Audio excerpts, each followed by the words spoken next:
മൊസാംബിക്കിലെ boat അപകടം. കൊല്ലം തേവലക്കര സ്വദേശിയായ യുവാവ് മരിച്ചു. നാടിന് ദുഃഖം. കൊല്ലം മൊസാംബിക്കിലുണ്ടായ ബോട്ട് അപകടത്തിൽ കൊല്ലം തേവലക്കര സ്വദേശി ശ്രീരാഗ് രാധാകൃഷ്ണൻ, 32, മരണപ്പെട്ടു.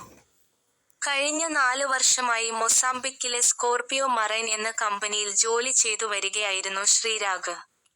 ഈ വാർത്ത നാട്ടുകാരെയും ബന്ധുക്കളെയും ഒരുപോലെ ദുഃഖത്തിലാഴ്ത്തി. കഴിഞ്ഞ തിങ്കളാഴ്ചയാണ് ജോലിക്കായി ശ്രീരാഗ് വീട്ടിൽ നിന്ന് മൊസാംബിക്കിലേക്ക് യാത്ര തിരിച്ചത്. ദിവസങ്ങൾക്കകം തന്നെ അദ്ദേഹത്തിന്റെ മരണവാർത്തയെത്തിയത് കുടുംബത്തിന് താങ്ങാനായില്ല. ഭാര്യയും 4 വയസ്സും 2 മാസവും പ്രായമുള്ള കുഞ്ഞുമക്കളും മാതാപിതാക്കളുമടങ്ങുന്ന കുടുംബത്തിന്റെ ഏക ആശ്രയമായിരുന്നു ശ്രീരാഗ്. പ്രാർത്ഥനകൾ വിഫലമാക്കി. സ്വന്തം കുഞ്ഞുങ്ങളെ കാണാൻ അദ്ദേഹത്തിന് മടങ്ങിയെത്താനായില്ല.